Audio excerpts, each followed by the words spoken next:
নমস্কার বন্ধুরা, আশা করি তোমরা সবাই ভালোই আছো। যিশুদার পাঠশালায় তোমাদের সবাইকে ওয়েলকাম জানিয়ে আজকের ভিডিও শুরু করছি। আজকে যেটা নিয়ে আমরা আলোচনা করব, দেখো ইন্ডিয়ান পলিটির একটা গুরুত্বপূর্ণ অংশ, আমাদের ইন্ডিয়ান পলিটি যে এম লক্ষ্মীকান্তের বইটা আছে তার 8th চ্যাপ্টার। ঠিক আছে, এর আগে আমরা 7টি চ্যাপ্টার শেষ করে দিয়ে ফেলেছি অলরেডি। এর আগের ভিডিও পর্যন্ত আমরা পড়ছিলাম কি ফান্ডামেন্টাল রাইটস পড়ছিলাম। তো বন্ধুরা, অনেক ফান্ডামেন্টাল রাইটস পড়ে নিয়েছি। এরপরে আমরা কি পড়ব আজকের ভিডিওতে? ডিপিএসপি, অর্থাৎ directive principle of state policy. Okay, তো এই জিনিসটা নিয়ে পড়বো। এটা শর্ট ফর্মে ডিপিএসপিও বলা হয়। ঠিক আছে, তো এটা কি করছে? দেখো, আমাদের কনস্টিটিউশানে 3টি খুব গুরুত্বপূর্ণ অংশ আছে। একটা ফান্ডামেন্টাল রাইটস, একটা ডিপিএসপি আজকে যেটা পড়বো, আরেকটি অংশ কি ফান্ডামেন্টাল ডিউটিজ। তাহলে এই 3টি অংশ কি কি ব্যাপারটা হচ্ছে না, দেখো ফান্ডামেন্টাল রাইটস কি? জনগণের অধিকার, যেটা গভর্নমেন্ট দিতে বাধ্য। ওকে, এটা হচ্ছে ফান্ডামেন্টাল রাইটস। এবারে ডিপিএসপি আজকে যে পড়ার অংশটা, তো এই জিনিসটা কি না, সরকার কিভাবে কাজ করবে এবং সরকারের কি করা উচিত, বাধ্য বললাম না, কি করা উচিত এবং কিভাবে কাজ করা উচিত, তার একটা রোড ম্যাপ তৈরি করে দিয়েছে আমাদের এই যে কনস্টিটিউশনের নির্মাতারা। সরকারের কি নিয়ম মেনে কিভাবে কোন দিশাতে কাজ করবে তার একটা রোড ম্যাপ তৈরি করে দিয়েছে কনস্টিটিউশনের নির্মাতারা। এবার দেখো ফান্ডামেন্টাল ডিউটিজ কি না, ফান্ডামেন্টাল ডিউটিজ দেখো, জনগণ একটা দেশের সিটিজেন শুধু অধিকার নেবে বা সরকারের কাছ থেকে সুবিধা নেবে, তাদেরও তো কিছুটা দেশের প্রতি কিছু কর্তব্য থাকে। তো সেটাই হচ্ছে ফান্ডামেন্টাল ডিউটিজ, যেটা আমরা নেক্সট ভিডিওতে পড়ব। আজকের ভিডিওতে তাহলে আমরা যেটা পড়ছি ডিপিএসপি, সেটা কি না, একটা রোড ম্যাপ। সেই রোড ম্যাপটা কিসের রোড ম্যাপ না, গভর্নমেন্ট বা রাষ্ট্র কীভাবে কোন পথে সে তার পলিসি তৈরি করবে, তার কি করা উচিত, তার দেশ শাসন করতে গেলে কোন পথে শাসন করা উচিত, সেটাই এখানে বলে দেওয়া হয়েছে। আমি বারবার বলছি কি উচিত, বাধ্য নয়, কিন্তু এই কথাটা মাথায় তোমাদেরকে নিয়ে নিতে হবে। তাহলে ডিপিএসপি যখন পড়বো আমরা সবসময় কি বলবো না, বাধ্য নয়, উচিত। সরকার বা রাষ্ট্র উচিত, সে কোন পথে চলা উচিত সেটাই ডিপিএসপিতে কনস্টিটিউশন নির্মাতারা এটা বলে দিয়েছে। ঠিক আছে, তো সেটা আমরা আজকে চলো এবারে আমরা ডিটেল দেখে নিই। দেখো ডিপিএসপি, দেখো ডাইরেক্টিভ প্রিন্সিপাল মানে কি, একটা ল বা প্রিন্সিপাল, সেটাকে আমরা মানে একটা নীতি। ডাইরেক্টিভ মানে নির্দেশ দিচ্ছে। তাহলে স্টেট পলিসি, মানে রাষ্ট্রের যে পলিসি তৈরি হবে সেটার একটা নীতির, সেই কোন নীতিতে হওয়া উচিত সেটাকে নির্দেশ করছে, এটা directive principles of state policy. এটা দেখো পার্ট 4-এ আছে, কনস্টিটিউশনের পার্ট 4-এ আছে এবং আর্টিকেল 36 to 51 মধ্যে এই আর্টিকেলগুলো এখানে করা আছে। ঠিক আছে, দেখো এর আগে আমরা 35 পর্যন্ত আর্টিকেল, কিন্তু 1 থেকে 35, তার আগে আমরা origin of constitution, background of constitution, preambles, সব চ্যাপ্টারগুলো আমাদের কমপ্লিট হয়ে গেছে। অর্থাৎ 7টি চ্যাপ্টার আমাদের কমপ্লিট হয়ে গেছে লক্ষ্মীকান্তের। এটা আমাদের 8th চ্যাপ্টার। তাহলে এখানে দেখো কনস্টিটিউশনের পার্ট 4-এ, সংবিধানের পার্ট 4-এ আর্টিকেল 36 থেকে 51-তে এই ডিপিএসপি ব্যাপারগুলো বর্ণিত আছে। ওকে, এখানে লিপিবদ্ধ করে দেওয়া আছে। সরকার কোন পথে তার পলিসি তৈরি করবে সেটা এখানে বলে দেওয়া আছে। দেখো এই ডিপিএসপি এটা বড়ো করা হয়েছে কোন দেশের আইডিয়া থেকে, কোন দেশের কনস্টিটিউশনের আইডিয়া থেকে? দেখো আয়ারল্যান্ড বলে যে দেশটা রয়েছে, আইরিশ কনস্টিটিউশন অফ 1937। তাহলে ওদের দেশের কনস্টিটিউশন 1937-এর আইরিশ কনস্টিটিউশন থেকে নেওয়া হয়েছে। জেনারেলি এটা কিন্তু খুব ইম্পর্ট্যান্ট একটি কোশ্চেন। এবারে দেখো, এত ডিপের কোশ্চেন পড়বে না যে আইরিশরা কোথা থেকে এটা ফলো করেছে। দেখো স্পেন দেশীয় কনস্টিটিউশন থেকে আয়ারল্যান্ড ফলো করেছে। এবারে আমরা ফলো করেছি কোথা থেকে? আয়ারল্যান্ড থেকে। ওকে, তাহলে আয়ারল্যান্ড কোথা থেকে ফলো করেছে, এটা এতটা ডিপের কোশ্চেন যাওয়ার দরকার নেই, তবুও জেনে রাখা দরকার আছে। তাহলে আয়ারল্যান্ড ফলো করেছে স্পেন থেকে, আমরা ফলো করেছি আয়ারল্যান্ড থেকে। ওকে, এবার দেখো B.R. আম্বেদকর, উনি এই ব্যাপারটাকে, যে ডিপিএসপিকে কি বলেছে, Nobel features of the constitution বলে আখ্যায়িত করেছেন। এছাড়া উনি কি বলেছেন, directive principle along with the fundamental rights. এই যে ডিপিএসপি এবং ফান্ডামেন্টাল রাইটস, এই দুটোকে একসাথে কি বলেছে, philosophy of the constitution and the soul of the constitution বলেছেন। এই ডিপিএসপি এবং ফান্ডামেন্টাল রাইটস দুটোকে একসাথে philosophy of the constitution and soul of the constitution বলেছেন। তাহলে এই কথাগুলো কে বলেছে এগুলো কিন্তু তোমাদেরকে মাথায় একটু রাখতে হবে, একদম লাইন তুলে কোশ্চেন দিয়ে দিতে পারে। নেক্সট আমরা পড়ব গ্র্যানভিল অস্টিন। ইনি কে ছিলেন? ইনি একজন সংবিধান বিশেষজ্ঞ, ঠিক আছে, ইংল্যান্ডের সংবিধান বিশেষজ্ঞ। তো উনি আমাদের এই ডাইরেক্টিভ প্রিন্সিপাল এবং ফান্ডামেন্টাল রাইটসকে কি বলেছেন, কনসায়েন্স অফ দ্য কনস্টিটিউশন, মানে সংবিধানের বিবেক, আমরা যেটা অন্তরাত্মা বা বিবেক বলি, কনসায়েন্স অফ দ্য কনস্টিটিউশন বলেছেন। কে বলেছেন? গ্র্যানভিল অস্টিন এই কথাটি বলেছেন। এবার দেখো আমরা কিছু ফিচার্স পড়ে নেব, ঠিক আছে। দেখো ফিচার্স যখন প্রথমে পড়ব, এটা কি বলেছে দেখো, denotes the ideas of the state should keep in mind while formulating policies and enacting laws। পরিষ্কার বলে দিয়েছে। দেখো এই যে ডিপিএসপি এটা কি করছে, দেখো যখন স্টেট কোনো মানে পলিসি ফর্মুলেট করছে, তৈরি করছে, কিংবা কোনো ল তৈরি করছে, তখন এই ডিপিএসপিকে মাথায় তাকে রাখতে হবে, শুড কিপ ইন মাইন্ড। ওকে, এটা পরিষ্কার করে বলে দিয়েছে এখানে এই তার ফিচার্সের মধ্যে। These are the constitutional instruction or recommendation to the state in legislative, executive and administrative matter. তাহলে একটা স্টেটের যে লেজিসলেটিভ, এক্সিকিউটিভ এবং অ্যাডমিনিস্ট্রেটিভ ম্যাটার থাকে, সেটা কি, সেটা যখন ইমপ্লিমেন্ট করতে যাবে, এদের এই বিভাগগুলো কোনো কিছুই যখন ইমপ্লিমেন্ট করতে যাবে, তখন কনস্টিটিউশনের এই ইনস্ট্রাকশান বা রেকমেন্ডেশানটাই হলো এই ডিপিএসপি। ওকে, এটা এখানে পরিষ্কার করে বলে দিয়েছে। এবার আর্টিকেল 36-এ কী বলে দিয়েছে দেখো, আমরা তাহলে ডিপিএসপির ফার্স্ট আর্টিকেল পড়তে যাচ্ছি। ডিপিএসপি শুরু হয়েছে 36-এ, শেষ হয়েছে 51, তাহলে 36-এ আমরা ফার্স্ট আর্টিকেলে কী বলা আছে দেখো, প্রত্যেকটা যখন পার্ট শুরু হয় না কনস্টিটিউশনে, তখন তার কিছু ডেফিনেশান থাকে। ফার্স্ট আর্টিকেলে তার ডেফিনেশান থাকে। তাহলে এটা যে এই যে পার্ট 4-এ এটা তো শুরু হয়েছে, পার্ট 4-এর 36 আর্টিকেলটা ফার্স্ট আর্টিকেল, তাহলে সেখানে তার ডেফিনেশানে স্টেট কী হিসাবে বর্ণিত করেছে। দেখো পার্ট 3-তে ফান্ডামেন্টাল রাইটসে স্টেট যেমনভাবে স্টেটকে যেমনভাবে ডিফাইন করা হয়েছিল, তো এখানেও ঠিক একইভাবে ডিফাইন করা হয়েছে। এখানেও দেখো পার্ট 3-র মতো এখানেও কি করা হয়েছে, স্টেট বলতে legislative, executive organ of central and state গভর্নমেন্টকে বলা হয়েছে। তাহলে রাজ্য সরকার এবং কেন্দ্র সরকারের আইন বিভাগ এবং শাসন বিভাগের যাবতীয় অর্গানস আছে সবকে স্টেটের আন্ডারে রাখা হয়েছে, এবং local authorities and other public authorities in the country. এবং এই যে আমাদের লোকাল অথরিটিজ আছে, অর্থাৎ পঞ্চায়েত, পৌরসভা, এইসবগুলো আছে, সেই সব অথরিটিজ এবং অন্যান্য যা কিছু সরকারি অথরিটিজ আছে আমাদের দেশের মধ্যে, সবাইকেই স্টেটের আন্ডারে রাখা হয়েছে। স্টেট বলে সবাইকে ডিফাইন করা হয়েছে। দেখো it resemble the instrument of instruction in the government of India act 1935। আমাদের যে 1935 সালের অ্যাক্ট হয়েছিল, সেখানেও এই যে ডিপিএসপির মতোই একটা জিনিস ছিল।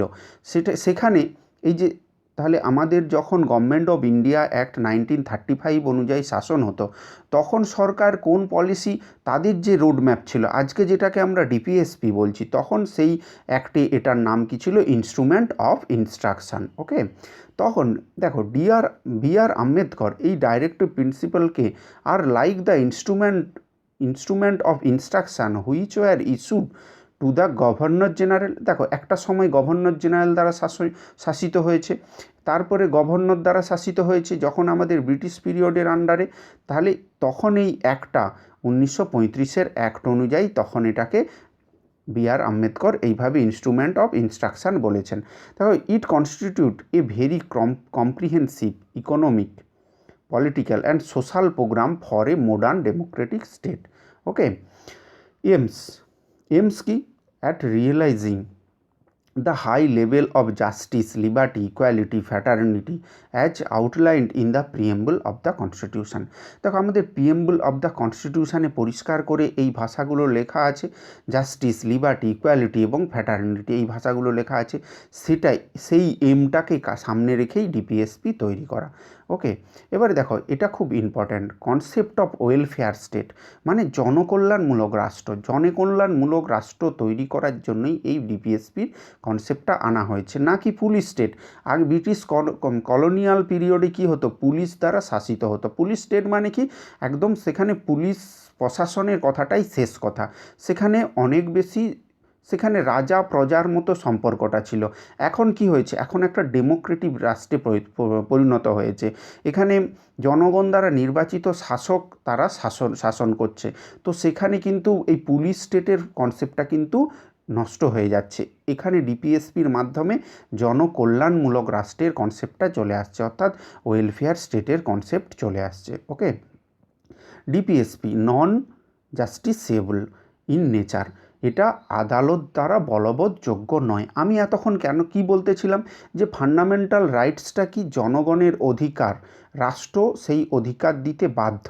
কিন্তু ডিপিএসপির বেলা কি বললাম, না এটা একটা রোড ম্যাপ, সরকার রাষ্ট্র কিভাবে চলবে, ঠিক আছে, সরকার কিভাবে পলিসি নির্মাণ করবে, লজ তৈরি করবে, তো বা কিভাবে করা উচিত। এখানে আমরা কি বললাম, উচিত। এই উচিত কথাটা এতক্ষণ আমি বলে আসছিলাম এই কারণেই, কারণ এটা হচ্ছে আদালত দ্বারা বলবৎযোগ্য নয়, নন জাস্টিসেবল, ওকে, ইন নেচার, প্রকৃতিগতভাবে। তাহলে সরকার যদি না মানে, এই ডিপিএসপি অনুযায়ী যদি না কাজকর্ম করে, তাহলে তাহলে ডিপিএসপিকে ভায়োলেট করা হচ্ছে। তাহলে এই ভায়োলেশনের কারণে কেউ কি লিগেলি ইনফোর্স করার জন্য কি কোর্টে যেতে পারে? না, যেতে পারে না। কোর্ট এখানে কিন্তু না বলে দিয়েছে, তাহলে কনস্টিটিউশন অনুযায়ী কোর্টে গিয়ে এখানে কাজ হবে না। তবে তাহলে এটা কনস্টিটিউশনে রাখা হয়েছে কেন, এর পেছনে যুক্তি কি? তার পেছনে যুক্তি আছে, যত তোমরা লেকচারটা শুনবে তত সেটা তোমাদের কাছে পরিষ্কার হবে। ওকে, তাহলে এখানে প্রথমে জানলাম কি, এটা নন জাস্টিসেবল, তারা আদালত দ্বারা বলবৎযোগ্য নয়। ফান্ডামেন্টাল রাইটস কিন্তু জাস্টিসেবল, আদালত দ্বারা বলবৎযোগ্য। রাষ্ট্র যদি কারো ফান্ডামেন্টাল রাইটস হনন করে, তাহলে সেই ব্যক্তির অধিকার আছে আর্টিকেল 32 এবং আর্টিকেল 226-এর মাধ্যমে হাইকোর্ট কিংবা সুপ্রিম কোর্ট এবং হাইকোর্টে যাওয়ার অধিকার আছে, এবং রাষ্ট্র সেটা বলবৎ করতে বাধ্য, ঠিক আছে, ফান্ডামেন্টাল রাইট তাকে ফিরিয়ে দিতে বাধ্য, বিশেষ কিছু কন্ডিশন ছাড়া। আগের ভিডিওগুলোতে আমরা সেটা ক্লিয়ার করে ফেলেছি। কিন্তু ডিপিএসপির ক্ষেত্রে আমরা দেখলাম নন জাস্টিসেবল, অর্থাৎ আদালত দ্বারা বলবৎযোগ্য নয়। গভর্নমেন্ট যদি এই ডিপিএসপি অনুযায়ী, রোডম্যাপ অনুযায়ী কাজ না করে, তাহলে কেউ কি আদালতে যেতে বাধ্য? না, আদালতে যেতে পারবে না, আদালতে গিয়ে লাভ নেই কিছু, কারণ এটা গভর্নমেন্ট করতেও পারে, নাও করতে পারে, তার পিছনে অনেক কিছু কারণ আছে। গভর্নমেন্টের রিসোর্সের ব্যাপার আছে, গভর্নমেন্টের সদিচ্ছার ব্যাপার আছে, বা এখানে 36 থেকে 51 আর্টিকেলে অনেক রকম রোডম্যাপের কথা, প্রত্যেকটা দেখো, আমরা সোশ্যালি, ইকোনমিক্যালি এবং পলিটিক্যালি তিনটা ডিরেকশানের দিক দিয়ে সব রকম ডিরেকশান রোডম্যাপ দেওয়া আছে এই ডিপিএসপিতে। তাহলে একটা 5 বছরের সরকার, একটা 5 বছর সময়ে, 5 বছরের জন্য গভর্নমেন্ট যখন নির্বাচিত হয়ে আসে, তখন 5 বছরের মধ্যে এই ভারতের এত ভাস্ট ডাইভার্সিটির মধ্যে, ভাস্ট পলিটিক্যাল সিনারিওর মধ্যে, এত দলের মধ্যে, তো সেখানে 5 বছরটা অতি অল্প সময়, যেখানে প্রত্যেকটা ডিরেকশান থেকে কাজ করা সম্ভব। একটা কারণ, তার পেছনে দরকার বিরাট পরিমাণে রিসোর্স, আর ভারতের যেই পপুলেশান, সেখানে অত রিসোর্স কিন্তু নেই, টোটাল অত রিসোর্স নেই, ঠিক আছে। তাহলে সেই রিসোর্সের অভাবে এই সব ডিরেকশান কি, পলিটিক্যাল, ইকোনমিক এবং সোশ্যালি, এই তিনটা ডিরেকশান থেকে সব রকম কাজ করা সম্ভব নয়। তাহলে সরকার একটু একটু করে সব দিকেই কাজ করতে পারে এই টাইম ফ্রেমের মধ্যে।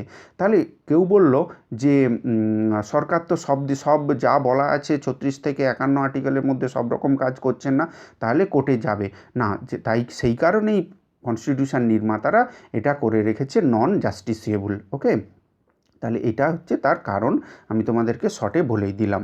এরপরে আরও ডিটেলসে আসছি। এবার দেখো 37-এ কী বলছে, says that these principle are fundamental in the governance of the countries.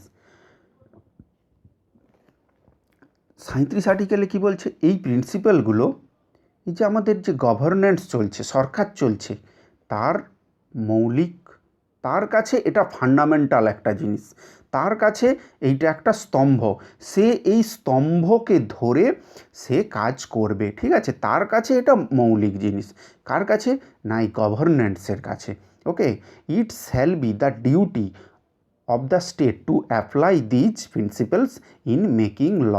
তাহলে এটা হচ্ছে একটা গভর্নমেন্টের, স্টেটের কর্তব্য এই ডিউটিগুলো পালন করা। ওকে, তাহলে এটা তার কর্তব্য। তাহলে এটা 37-এ পরিষ্কার বলা আছে। DPSP throw non justiciable in nature help the court.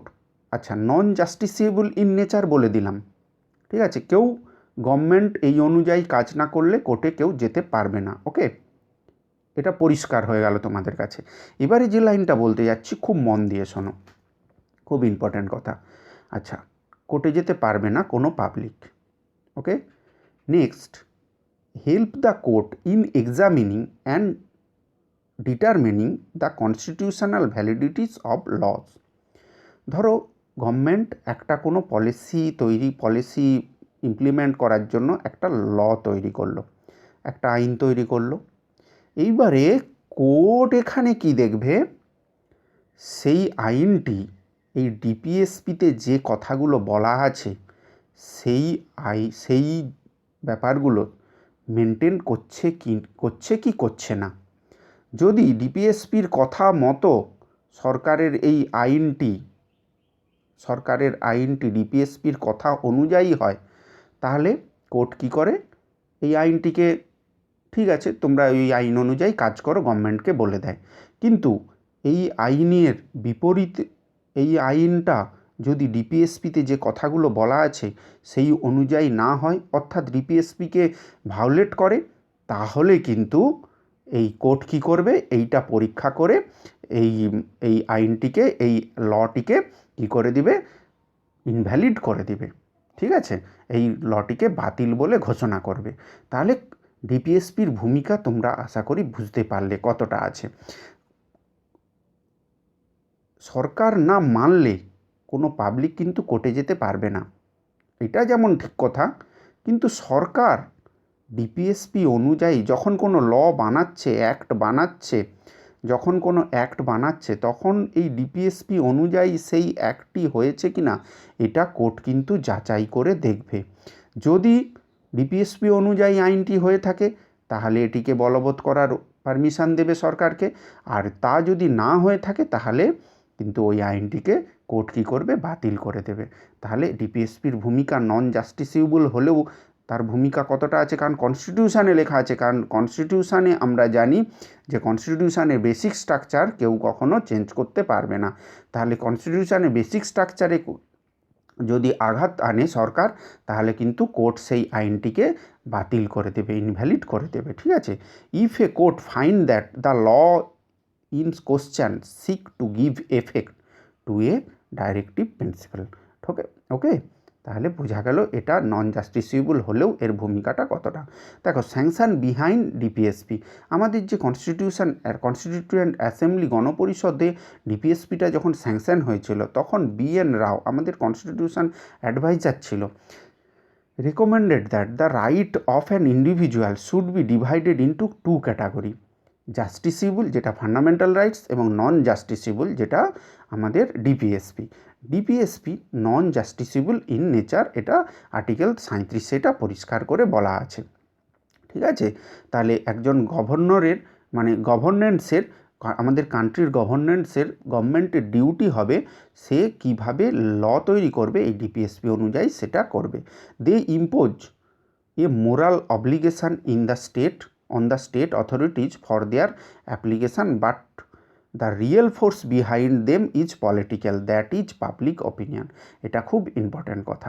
দেখো, সরকার 5 বছরের জন্য একটা সরকার নির্বাচিত হয়ে চলে এলো, এটা যেমন বললাম নন জাস্টিসিবল, কিন্তু সরকারের তৈরি করা ল যদি ডিপিএসপি অনুযায়ী না হয় কোর্ট সেটাকে বাতিল করে দেবে। সেটাও যেমন ডিপিএসপির একটা গুরুত্ব, আরেকটা গুরুত্ব আছে, একটা গভর্নমেন্ট 5 বছরের জন্য যখন নির্বাচিত হয়ে আসে, সে যদি ডিপিএসপি অনুযায়ী সরকারের জনকল্যাণমূলক রাষ্ট্র তৈরি করার জন্য তো এই ডিপিএসপিটা তৈরি, তাহলে জনকল্যাণমূলক কাজকর্ম না করে, তাহলে পরবর্তী নির্বাচনে সেই সরকারকে কি জনগণ আর আনবে? তাহলে এই যে সরকার কাজ করে ডিপিএসপি অনুযায়ী কাজ করলো কি করলো না সেটার পিছনে একটা পাবলিক ওপিনিয়ন, তাহলে ভোটই সেটা কথা বলবে, তাহলে সরকার ভোটের জন্য করতে সে বাধ্য। তাই ডিপিএসপি নন জাস্টিসেবল হলেও তার ভূমিকা যথেষ্ট আছে আমাদের সংবিধানে, সেটা আমরা বলতেই পারি এক কথায়। আহ্লাদি কৃষ্ণ স্বামী আয়ার বলেছে, no ministry responsible to the people can afford light heartedly to ignore the provision of in part 4 of the constitution. তাহলে পরিষ্কার আহ্লাদি কৃষ্ণ স্বামী আয়ারও এই কথাটা বলেছেন। তাই এই কথাগুলো কিন্তু তোমাদের একটু মনে রাখতে হবে, কারণ ইনভাইটেড কমার মধ্যে আছে, একদম লাইন তুলে কোশ্চেন দিয়ে দিতে পারে। ঠিক আছে, এবারে B.R. আম্বেদকর, এইভাবে দেখো ইলেকশান টাইমে কথা বলবে, যেটা এক্ষুনি বলতেছিলাম B.R. আম্বেদকরই সেই কথাটি বলেছেন।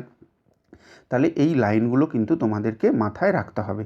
দেখো কনস্টিটিউশন মেকার্সরা আমাদের এটাকে নন জাস্টিসেবল করে রেখেছেন, তার পিছনে কয়েকটা কারণ আছে। প্রথম যেটা বলতেছিলাম, সাফিসিয়েন্ট ফিনান্সিয়াল রিসোর্সের অভাব ছিল আমাদের। এছাড়াও presence of vast diversity and backwardness in the country, আমাদের অনেক ব্যাকওয়ার্ড, আমাদের রাষ্ট্রই অনেক পিছিয়ে ছিল, ঠিক আছে, এবং ভাস্ট ডাইভার্সিটি, বিভিন্ন বৈচিত্র্য, বিভিন্ন মানুষ, বিভিন্ন জাতি ধর্ম বর্ণ মানুষ বসবাস করে এখানে। ডাইভার্সিটি, প্রাকৃতিক ডাইভার্সিটিও অনেক, প্রাকৃতিক বৈষম্য, কোথাও সমুদ্র, কোথাও মরুভূমি, কোথাও মালভূমি, কোথাও সমতল, কোথাও আবার হিমালয়ের মতো সুউচ্চ পর্বতমালা। তাহলে এই সব কিছু ডাইভার্সিটির ক্ষেত্রেও সেটা মানে জাস্টিসেবল করাটা কঠিন ব্যাপার। এছাড়াও নিউলি একটা বর্ন ইন্ডিপেন্ডেন্ট স্টেট, আমাদের ভারতবর্ষ সেইমাত্র জন্মগ্রহণ করেছে, একটা স্বাধীন রাষ্ট্র হিসাবে আত্মপ্রকাশ করেছে, তার কাছে সেই মুহূর্তে এটাকে জাস্টিসেবল করার আগেও অনেক কাজ পড়েছিল, ঠিক আছে, অনেক কাজ করতে হতো, কারণ তার বিভিন্ন রকম শাসনতন্ত্র পরিচালনা করার জন্য অনেক কাজ করতে হতো, তাই এটাকে সেই মুহূর্তে জাস্টিসেবল করা হয়নি। তাই কি করেছে কনস্টিটিউশন মেকারটা, এটাকে একটা প্র্যাগমেটিক ভিউ দিয়ে রেখে দিয়েছেন। ওকে, একটা প্রায়োগিক ব্যাপার দিয়ে। এবার দেখো classification of the directive principle, আমাদের ডাইরেক্টিভ প্রিন্সিপালের কিছু ক্লাসিফিকেশান জেনে নেব। দেখো পরিষ্কার করে এখানে কিন্তু কনস্টিটিউশানে এরকম কোনো ক্লাসিফিকেশান করা নেই, ইন্টারভিউতে জিজ্ঞাসা করতে পারি আমাদের ডাইরেক্টিভ প্রিন্সিপালের ডিপিএসপিকে আমরা কটি ভাগে ভাগ করতে পারি, আমরা বলবো 3টি ভাগে ভাগ করতে পারি, সোশ্যালিস্টিক, গান্ধিয়ান এবং লিবারেল ইন্টেলেকচুয়াল, এই 3টি ভাগে ভাগ করতে পারি। ইন্টারভিউতে আমরা উত্তরটা মানে তৎক্ষণাৎ যাব, কিন্তু তারপরেই যে কোশ্চেনটা আসবে, ঠিক আমাকে এই কোশ্চেনটা করা হয়েছিল, তাই আমার অভিজ্ঞতা আছে বলছে তোমাদেরকে আমি বলছি।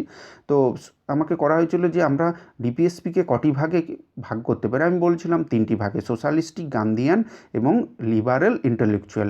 তারপরের কোশ্চেনটি ঠিক হয়েছিল যে কনস্টিটিউশানে কি এরকম কোনো ভাগ করা আছে, না, কনস্টিটিউশানে এরকম কোনো not content any constitution any classification of the DPSP, এই কনস্টিটিউশানে কিন্তু এরকম কোনো ভাগ করা নেই। আমরা তাহলে কি কেন ভাগ করেছি, দেখো আমরা এই যে ডিপিএসপির কন্টেন্ট এবং ডিরেকশানের উপর ভিত্তি করে আমাদের পড়তে যাতে সুবিধা হয়, আমরা ইতিহাসকে যেমন অ্যানসিয়েন্ট, মিডিয়াভেল এবং মডার্ন, অর্থাৎ ন্যাশনাল মুভমেন্ট, এই 3 ভাগে ভাগ করেছি।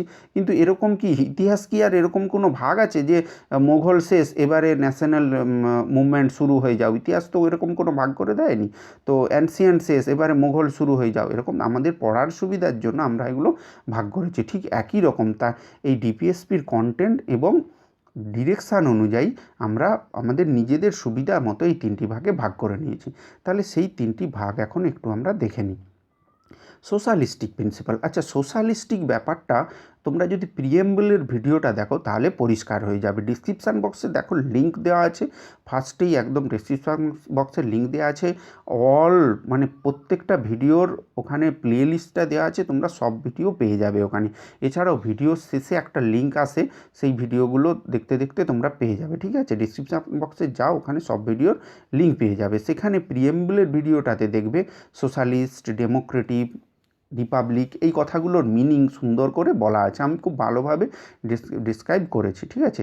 সোশ্যালিস্ট মানে এক কথায় যদি বলা যায়, দেখো রাষ্ট্রই সবের মূল কথা, এখানে রাষ্ট্রের জন্যই সব কিছু, তাহলে সেখানে রাষ্ট্রের সোশ্যাল এবং ইকোনমিক জাস্টিসের কথা সবসময় বলা হয়ে থাকে, তাহলে এখানে মূল কথা রাষ্ট্র, তাহলে রাষ্ট্র যখন সব কিছু সেই ভিউ অনুযায়ী আমাদের কিছু প্রিন্সিপাল রয়েছে ডিপিএসপিতে। সেটা কি দেখো 38-এ কী বলেছে, to promote welfare of the people by securing social order permitted by social justice, economic and political, and minimize inequalities হবে এটা, income, status, facilities and opportunities. তাহলে এখানে 38-এ এই পরিষ্কার এই কথাটা বলা আছে যে সোশ্যাল, ইকোনমিক, পলিটিক্যাল জাস্টিস দিতে হবে এবং এই যে ইনইকুয়ালিটিসটা রয়েছে সেটাকে মিনিমাইজ করতে হবে। কী কী ক্ষেত্রে না, ইনকাম, স্ট্যাটাস, ফ্যাসিলিটিস এবং অপরচুনিটি, এই সব সুযোগ সুবিধা, ইনকাম, আয়, স্ট্যাটাস, ফ্যাসিলিটি, এইদিকে কি আমাদের কি ইকুয়ালিটি আনতে হবে, অর্থাৎ ইনইকুয়ালিটিসটাকে মিনিমাইজ করতে হবে এবং সেখানে ওয়েলফেয়ার স্টেট বানানোর জন্য কি করতে হবে, জাস্টিস দিতে হবে, সোশ্যাল, ইকোনমিক এবং পলিটিক্যাল জাস্টিস দিতে হবে। পরিষ্কার এখানে 38-এ বলা আছে। তাহলে 38টা তোমরা বুঝতে পারলে। এবারে 39-এ কী সিকিউর করা আছে দেখো, right two adequate of livelihood. দেখো রুজি রোজগারির ব্যবস্থা করতে হবে সব সিটিজেনদের। দেখো আমাদের যে এই যে 100 দিনের কাজ এটা যে করা হয়েছে, এই কাজগুলো কিন্তু তার জন্য যে অ্যাক্ট করা হয়েছে সেটা কিন্তু রাইট টু অ্যাক্ট, এই যে অ্যাডিকুয়েট লাইভলিহুড, এই ব্যাপারগুলো এখান থেকেই এই ডিপিএসপিরই এটা পথ দেখিয়েছে। ঠিক আছে, এই যে অ্যাক্টগুলো আনা হয়েছে। ওকে, এছাড়াও আছে equitable distribution of material resources of the community for the common goods. Okay, তাহলে ইকুইটেবল ডিস্ট্রিবিউশান আনতে হবে, কেউ বেশি পেয়ে যাবে কেউ কম পেয়ে যাবে তা কিন্তু নয়। Prevention of concentration of wealth and means of production. দেখো যা প্রোডাকশান আমাদের দেশের যা উৎপাদন হবে সেটাকে কি করতে হবে, প্রিভেনশন অফ কনসেন্ট্রেশন। দেখো একদিক আমাদের দেশে জেনারেলি কী হয়, ডিপিএসপিতে এই কথাটা বলা আছে, ঠিক আছে, এগুলো মানে বইয়ের ভাষাতে শুনতে ভালো লাগে, কিন্তু আমাদের দেশে অ্যাকচুয়ালি কী হয়েছে দেখো, একটা আমাদের দেশের টোটাল সম্পদ যদি এইটা হয় না, তাহলে তার টোটাল এই সম্পদ, এই পরিমাণ সম্পদটা, এই কোণের অংশটুকু বাদ দিয়ে এই সম্পদটা আছে 3% মানুষের হাতে, বাকি 3% আছে 97% মানুষের হাতে। তাহলে কি হচ্ছে দেখা যাচ্ছে, আমাদের এই যে 97% সম্পদটা 3% মানুষের কাছে কনসেন্ট্রেট হয়ে গেছে। ঠিক আছে, তাহলে সেটা আমাদের এখানে বলা আছে সেটা প্রিভেন্ট করতে হবে। এবারে প্রিভেন্ট করতে হবে এটা ডিপিএসপিতে বলা আছে, কিন্তু তার জন্য কোনো সেভাবে এখনও পর্যন্ত হয়ে ওঠেনি। যা হোক, next, equal pay for equal work for men and women. তাহলে আমাদের নারী এবং পুরুষের জন্য equal pay for equal work করা আছে। এবারে এর জন্য অনেক আইন হয়েছে, তোমরা যে বিভিন্ন আইনের মধ্যে দেখা যায় যে নারী পুরুষের সমান বেতনের দাবি তারা করতে পারে। Prevention of health and strength of workers and children's against ফোর্সিবলি abuse. এটা তো পরিষ্কার, এটা শুধু ডিপিএসপি নয়, তাদের এটা অধিকার, তারা যেখানে কাজ করবে, ঠিক আছে, তারা যাতে না অ্যাবিউজ হয় সেটা তাদেরকে তাহলে প্রিভেন্ট করতে হবে। Opportunity of health development of children, তাহলে এগুলো সব 39 আর্টিকেলে পরিষ্কার করে বলা আছে। এবার 39A আর্টিকেল, দেখো এই যে এ কথাটা ক্যাপিটালে লেখা আছে, মানে এটা অ্যামেন্ডমেন্ট হয়ে এসেছে, যোগ হয়েছে। অ্যামেন্ডমেন্ট হয়ে ডিপিএসপিতে কী হয়েছে ভিডিওর শেষে সেটা আবার বলা আছে, সেটা আলাদা একটা অনুচ্ছেদ করে বলা আছে, আমি তোমাদেরকে বলে দেবো, সম্পূর্ণ ভিডিওটা দেখো তোমরা। আর্টিকেল 39-এ কী বলা আছে, to promote equal justice and to provide free legal aid for the poor. তাহলে গরিব লোকদের জন্য ফ্রি লিগ্যাল এড দেওয়ার কথা বলা আছে। দেখো এখানে আমি বলতে পারি একই রকম পুরো ফ্রি না হলেও কিছুটা সরকার ব্যবস্থা করেছে। ফুড সিকিউরিটি অ্যাক্ট করেছে সরকার, তাহলে আমাদের ভারত সরকার যখন ফুড সিকিউরিটি অ্যাক্ট করে তাতে কেন না সব মানুষ যেন তাদের এই ফুডের সিকিউরিটিটা পায়, তারে এটা ফ্রি লিগ্যাল এডের কথা বলা হয়েছে। তাহলে এখানে কি বলা হচ্ছে না আইনি সহায়তা, তারা যাতে ফ্রি আইনি সহায়তা পায়। আমি যেটা বললাম সেটাও একটা আর্টিকেলে আছে, সেটা পরে আসছি। ফ্রি লিগ্যাল এড মানে কি আইনি সহায়তা, এবং তারা যাতে ইকুয়াল জাস্টিসটা পায়, তাই ফ্রি আইনি সহায়তাটা তারা যাতে পায় সেটা ব্যবস্থা করতে বলা আছে। Article 41, to secure right to work, right to education and to public assistance in case of unemployment, old age, sickness and disablement। আচ্ছা, সরকার এখানে ব্যবস্থা করেছে, দেখো বেকার ভাতার ব্যবস্থা করে, ওল্ডের বার্ধক্য ভাতা ব্যবস্থা করে এবং প্রতিবন্ধী যারা আছে তাদের জন্য বিভিন্ন ভাতার ব্যবস্থা করে। সেগুলো কেন করছে সরকার? না শুধু সেটা ডিপিএসপিতে আর্টিকেল 41-এ বলাই আছে পরিষ্কার যে সরকার সেই ব্যবস্থাগুলো করবে। আর্টিকেল 42 সেখানে কি বলা আছে? To make provision for just and human condition for work. তাহলে কার্যক্ষেত্র যাতে একটা হিউম্যান স্বাস্থ্যকর পরিবেশ হয় সেটার ব্যবস্থা করতে হবে। এছাড়া ম্যাটারনিটি রিলিফ, দেখো মহিলারা তাদের প্রেগনেন্সি অবস্থায় কার্যক্ষেত্রে দেখো 6 মাসের ছুটি পায়, ঠিক আছে, এটাকে ম্যাটারনিটি লিভ, এটা ডিপিএসপিতে বলা আছে, আর্টিকেল 42-তে পরিষ্কার করে বলা আছে। Article 43 to secure the living wedge and dissent standard of life and social and cultural opportunity for the workers. দেখো লিভিং ওয়েজ যাতে পায়, ডিসেন্ট স্ট্যান্ডার্ড অফ লাইফ যাতে তারা ভোগ করতে পারে, সেটা আর্টিকেল 43-তে বলা আছে। আর্টিকেল 43-এতে কী বলা আছে? To take step to secure participation for the works of the managing. দেখো আমাদের বিভিন্ন ইন্ডাস্ট্রির বিভিন্ন ম্যানেজিং বডি হয়, ম্যানেজিং বডিতে যাতে ওয়ার্কার্সরাও তাদের নেতা নির্বাচিত করতে পারে এবং একটা পদ থাকে, সেটাও তাদের পার্টিসিপেশানটা সিকিউর করতে হবে, ঠিক আছে। শুধু মালিক পক্ষই সেখানে থাকবে, কর্মচারীরা সেখানে থাকবে না, সেটা বললে কিন্তু হবে না। 47-এ কী বলছে? দেখো আর্টিকেলগুলো আমি এলোমেলো করে পড়ছি মানে আমি ছেড়ে যাচ্ছি তা কিন্তু নয়, আমি আসলে তোমরা তো জানো যে দেখেছো যে এটা সোশ্যালিস্ট প্রিন্সিপালটা পড়ছি, তাই এখানে সোশ্যালিস্ট প্রিন্সিপালের আন্ডারে যেগুলো আসছে সেগুলো এখন বলে দিচ্ছি সব একদম। আমি কিন্তু 36 থেকে 51 সব প্রত্যেকটা আর্টিকেলই ধরে ধরে আমি তার মধ্যে বলে দেবো, ঠিক আছে। Article 47 two raise the level of nutrition and standard of life or people to the improve public health. এইটাই যেটা লেভেল অফ নিউট্রিশন এবং standard of life of the people, যাতে তাই ফুড সিকিউরিটি অ্যাক্ট করা হয়েছে, তারা যাতে সত্যিকারের পুষ্টিটা পায় ফ্রিতে, ঠিক আছে। গান্ধিয়ান প্রিন্সিপাল, এবার আমরা যেটা পড়বো গান্ধিয়ান প্রিন্সিপাল। দেখো গান্ধীজি কিন্তু সরাসরি পলিটিক্সে কখনো যোগদান করেনি, ঠিক আছে। ভারতের তোমরা জানো কনস্টিটিউয়েন্ট অ্যাসেম্বলিতে গান্ধীজি কিন্তু কোনো দিন মেম্বার হয়নি, কিন্তু গান্ধীজির দেশ স্বাধীনতায় গান্ধীজির বিরাট ভূমিকা ছিল, তাই গান্ধীজির কিছু আইডিয়া, তার কিছু ড্রিমস ফুলফিল করার জন্য আমাদের ডাইরেক্টিভ প্রিন্সিপালে তার কিছু আইডিয়াকে ইমপ্লিমেন্ট করার জন্য এখানে রাখা হয়েছে।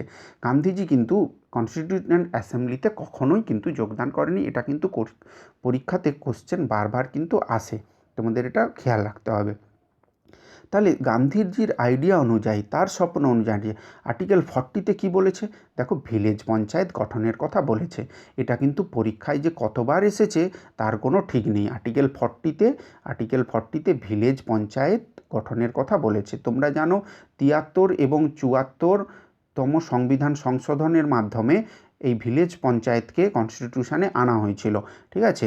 সেটা আর্টিকেল 40-তে ভিলেজ পঞ্চায়েত ডিপিএসপির মধ্যেই লেখা আছে এবং এটাও বলা আছে যে তাদেরকে নেসেসারি পাওয়ার দিতে হবে, তারা যাতে একটা ইউনিট অফ সেলফ গভর্নমেন্ট হিসাবে কাজ করতে পারে, তাদেরকে সেই পাওয়ারটাও দিতে হবে আর্টিকেল 40-তে।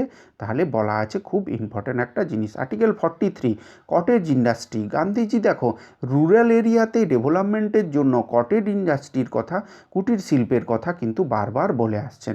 যেই এলাকায় যেই ধরনের মানুষ তারা যেই কাজ করতে বেশি সক্ষম সেটাকেই কুটির শিল্প বানিয়ে তারা যাতে ইকোনমিক্যালি ডেভেলপড হতে পারে, তাই 43-তে কটেজ ইন্ডাস্ট্রি ডেভেলপমেন্টের কথা বলা হয়েছে। এবং 43B-তে কী বলা হয়েছে? To promote voluntary formation, autonomous functioning, democratic control এবং প্রফেশনাল ম্যানেজমেন্ট অফ কোঅপারেটিভ সোসাইটির কথা বলা হয়েছে। 46-এ কী বলা হয়েছে? To promote educational and economic interest of SC/STদের এবং other backward section of the society, যাতে তাদের প্রোটেক্ট হয় সোশ্যাল জাস্টিস এবং এক্সপ্লয়টেশান থেকে তাদেরকে প্রোটেক্ট করা যায়, তাই তাদেরকে এডুকেশান দিতে হবে এবং ইকোনমিক ইন্টারেস্টকে তাদেরকে দিতে হবে। কাদের? SC/ST এবং backward class of the society. 47-এ কী বলেছে? To prohibit consumption of intoxication drinks অর্থাৎ মদ, এইসব যেসব ড্রাগ, এইসব যেগুলো ইনজুরিয়াস টু হেলথ, সেটাকে প্রোটেক্ট করতে হবে, প্রোহিবিট করতে হবে, যেটা তাতে সমাজের ক্ষতি করে। এটা 47-এ এটা গান্ধিয়ান প্রিন্সিপালের মধ্যে আমরা রেখেছি, ঠিক আছে। Liberal and intellectual principal. এবারে আমরা থার্ড পোর্শনটা পড়ব, সেটা কি আইডিওলজি অফ লিবারেলিজম। লিবারেলিজম মানে কি মুক্ত, স্বাধীন, সেখানে চিন্তাভাবনাটাও একটু স্বাধীন করা আছে। 44-এ কী বলা আছে, two secure all citizen uniform civil code through out the country. দেখো সারা ভারতবর্ষ জুড়ে একটাই যেন সিভিল কোড থাকে, সেখানে প্রত্যেক রাজ্যের জন্য আলাদা আলাদা সিভিল কোড থাকবে, এটা কখনোই সম্ভব নয়। এটা ইউনিফর্মলি সিভিল কোড থাকবে থ্রু আউট দ্য ইন্ডিয়া, এটা বলা আছে 44। দেখো 44 ইউনিফর্ম, তাহলে এদিকেও 4 এদিকেও 4, 4 4 দুটাই ইউনিফর্ম, এভাবেও আমরা আর্টিকেলটা মনে রাখতে পারি। ওকে, তাহলে ইউনিফর্ম সিভিল কোড এটা থ্রু আউট দ্য কান্ট্রি হবে, এটা পরিষ্কার করে বলা আছে 44 আর্টিকেলে। 45 দেখো 45 আর্টিকেলে, to provide early childhood care and education for all children until they complete the age of 6 year, ঠিক আছে। 45 আর্টিকেলে এটা বলা আছে। দেখো আমাদের ফান্ডামেন্টাল রাইটসে 6 থেকে 14 বছর বয়সী শিশুদের কম্পালসারি এলিমেন্টারি এডুকেশানের কথা বলা আছে আর্টিকেল 21A আর্টিকেলে, ঠিক আছে। কিন্তু তাহলে জন্ম থেকে 6 পর্যন্ত বয়সী শিশুদের কি হবে, তার চাইল্ডহুড কেয়ার এবং এডুকেশানের কি হবে, সেটা আমাদের বলা আছে 45 আর্টিকেলে। তাই তো সরকার ICDS সেন্টারগুলো খুলেছে, তাই সরকার কি করেছে, গভর্নমেন্ট ICDS সেন্টারগুলো খুলেছে এই আর্টিকেল 45কে ইমপ্লিমেন্ট করার জন্য। আমাদের এখানে কি হয়ে থাকে না, 0 থেকে 6 বছর বয়সী শিশুরা এখানে আর্লি চাইল্ডহুড কেয়ার এবং এডুকেশান পেয়ে থাকে, ঠিক আছে, ICDS সেন্টারগুলোতে। এবারে 48, to organise agriculture and element husbandry, এগুলো মডার্ন এবং সায়েন্টিফিক পদ্ধতির মাধ্যমে এটা করতে হবে। 48A কী বলা আছে, to protect and improve the environment and safeguard of forest and wild লাইফের কথা এখানে বলা আছে। 49-এ কী বলা আছে, টু প্রোটেক্ট মনুমেন্টস প্লেস, যেসব আমাদের জাতীয় সম্পদ হিসাবে আমাদের জাতীয় গুরুত্ব রয়েছে এবং সরকার যেগুলোকে একটা হিস্টোরিক ইন্টারেস্ট আছে সেইগুলোকে প্রোটেক্ট করতে বলা আছে 49 আর্টিকেলে। 50 আর্টিকেলে কী বলা আছে, খুব ইম্পর্ট্যান্ট এটি 50 আর্টিকেলে, to separate the judiciary from the executive. তাহলে জুডিশিয়ারি থেকে এক্সিকিউটিভ এই দুটো ব্যবস্থাকে সেপারেট করতে বলা আছে, দুটোকে একসাথে মিশাতে বলা নেই, এই দুটো যেন সম্পূর্ণ সেপারেট থাকে, এই কথাটি বলা আছে 50-তে। এটা বারবার পরীক্ষায় এসেছে, এটা কিন্তু খুব ইম্পর্টেন্ট। এবং 51-এ কী বলা আছে, টু, দেখো আমাদের যেসব আন্তর্জাতিক, ভারত দেখবে কখনো কোনো দেশের সঙ্গে পায়ে পা তুলে ঝগড়া করে না, কারণ এটা ভারতের DPSPতে বলা আছে, এটা সংবিধান স্বীকৃত, ঠিক আছে। ভারতকে কেউ যখন আক্রমণ করে তখন যেমন ছেড়ে কথা বলে না, তখন আবার কিন্তু ভারত পায়ে পা তুলে ঝগড়া কারোর সঙ্গে করে না, সবসময় চেষ্টা করেছে যুদ্ধ থেকে বিরত থাকতে এবং ইন্টারন্যাশনাল পিস বজায় রাখতে। এটা কিন্তু আর্টিকেল 51-এ বলা আছে, এটা খুব ইম্পর্ট্যান্ট একটি আর্টিকেল। ওকে, তাহলে তোমাদেরকে এটা জানতে হবে। এবারে অ্যামেন্ডমেন্ট অফ ডাইরেক্টিভ প্রিন্সিপাল, কখন কখন অ্যামেন্ডমেন্ট হয়েছে এবং কী কী আর্টিকেল সেখানে ঢুকেছে কখন। দেখো 42nd অ্যামেন্ডমেন্ট 1976 সালে, সেখানে 4টি নতুন ডাইরেক্টিভ প্রিন্সিপাল ঢুকেছে। সেটা কি, আর্টিকেল 39A, 43A এবং 48A, এই 4টি আর্টিকেল আগে যেগুলো আমরা অলরেডি পড়ে দিয়েছি, এই 4টি আর্টিকেল 42nd অ্যামেন্ডমেন্টে ঢুকেছে। 44th অ্যামেন্ডমেন্টে কী ঢুকেছে দেখি, আর্টিকেল 38টাকে, আর্টিকেল 38-এ একটা জিনিস আরও কনফার্ম করা হয়েছে। আর্টিকেল 38 আমরা কিসে পড়েছিলাম, সোশ্যালিস্টিকে পড়েছিলাম আর্টিকেল 38।